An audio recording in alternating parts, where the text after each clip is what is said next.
Hello. Hello.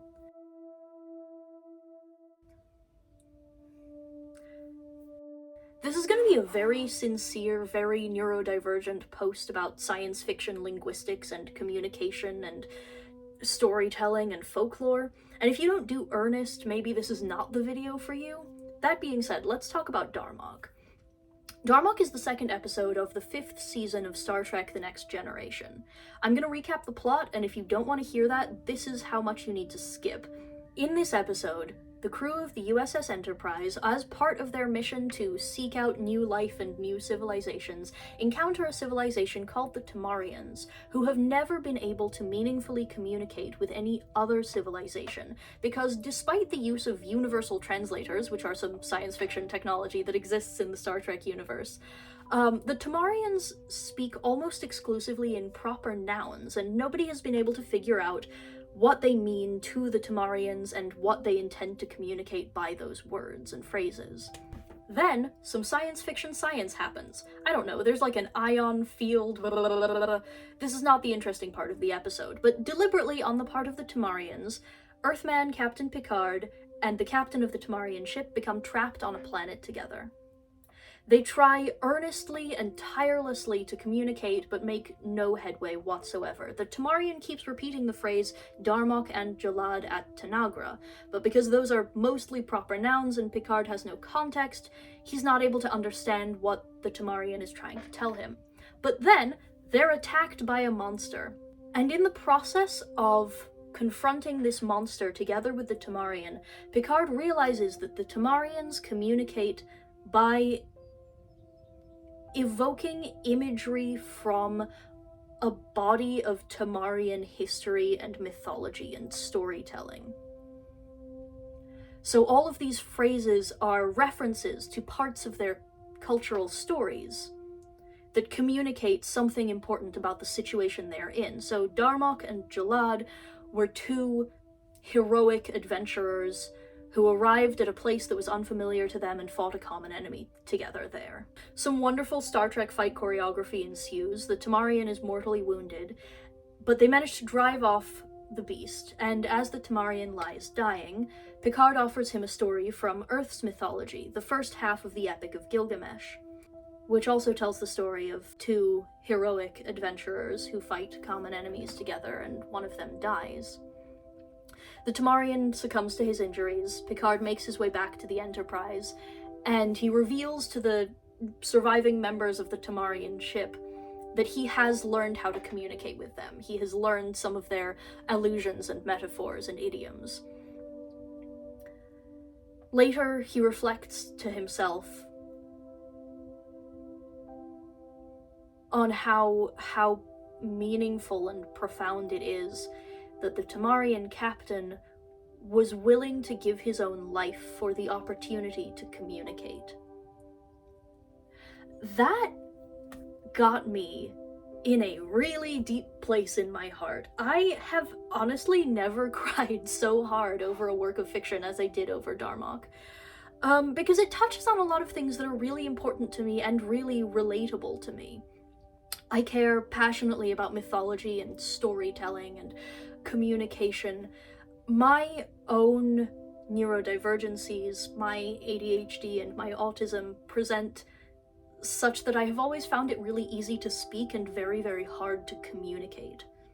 But I think the deepest part of Darmok is that Picard misremembers the plot of Gilgamesh. He tells it wrong. And I really hope that was intentional, because to me this adds so many new and deeper layers of meaning to the story that's being told in this episode. In Picard's Gilgamesh, Gilgamesh and his companion Enkidu travel into the desert, and they confront the Bull of Heaven, defeat it there, and that is where Enkidu dies.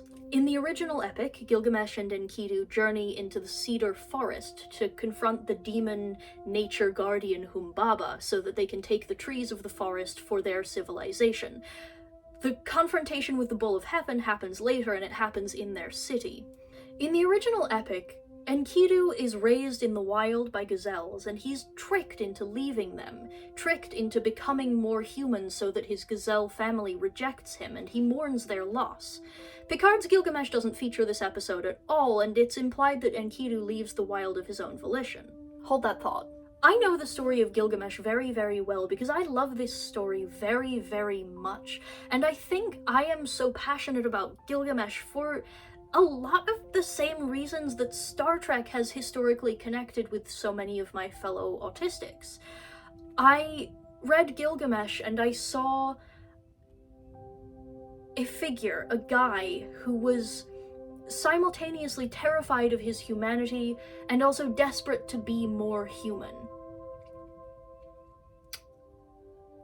And I thought, maybe I can be a hero of a story.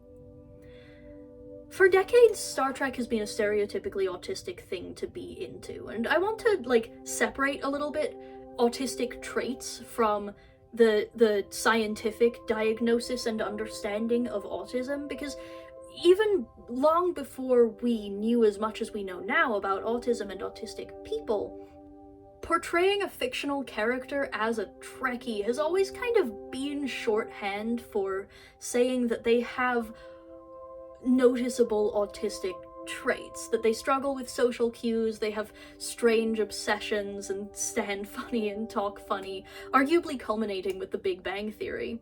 I think the reason for this is threefold, because it's not out of nowhere that this stereotype came. I think autistic people relate to the struggles of the tortured semi-human heroes of Star Trek, characters like Spock and Worf and Data. And also because Star Trek is such anthropology fanfiction, it's all about observing culture from the outside. And I think that's a very relatable thing to people who have always felt like outside observers of human culture.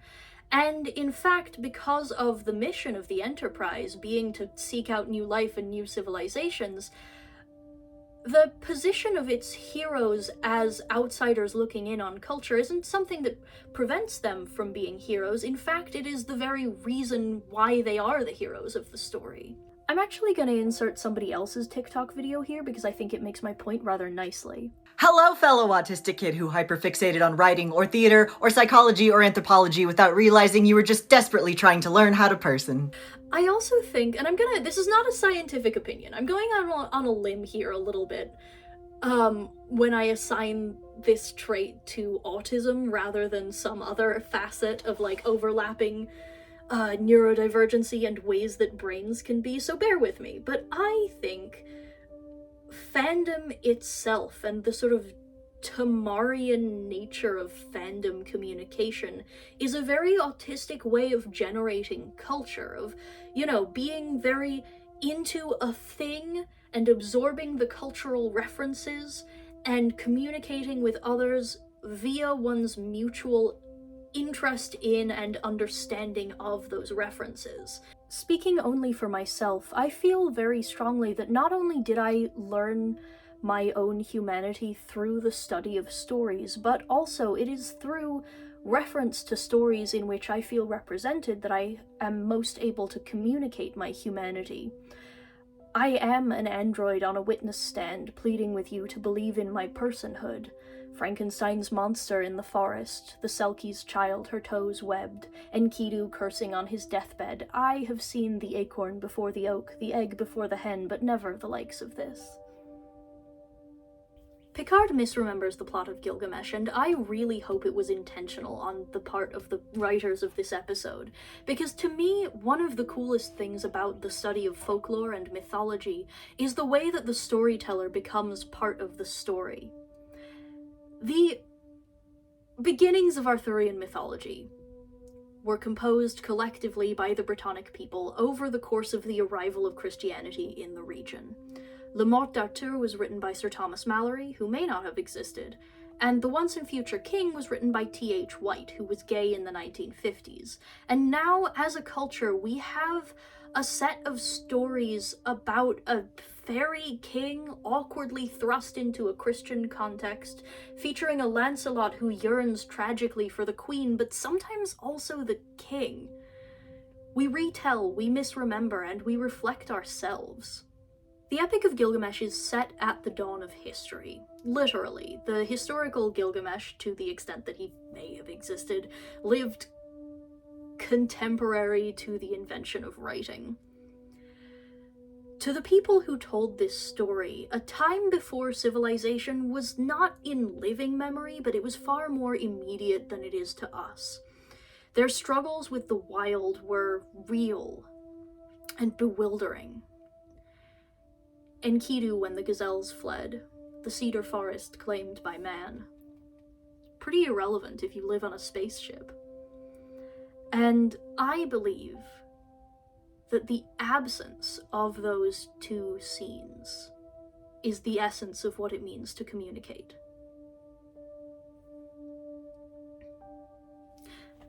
Epilogue.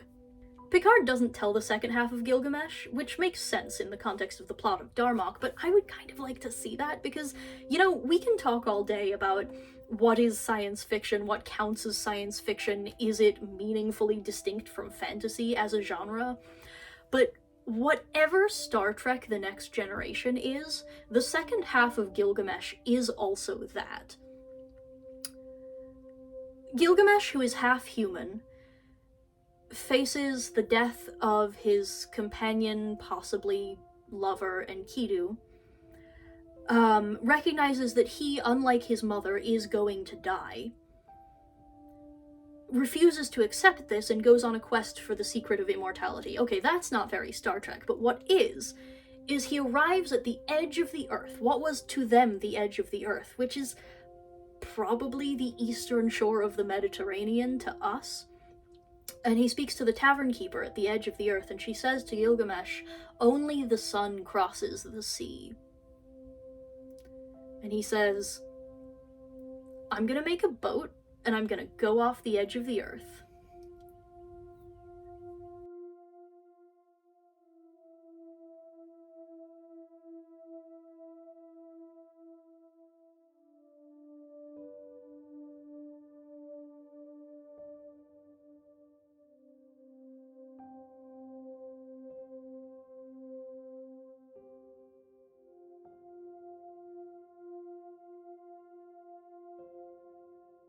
I forgot. YouTubers always do this. I don't know if it makes a difference, but subscribe if you're not already subscribed. Now bye.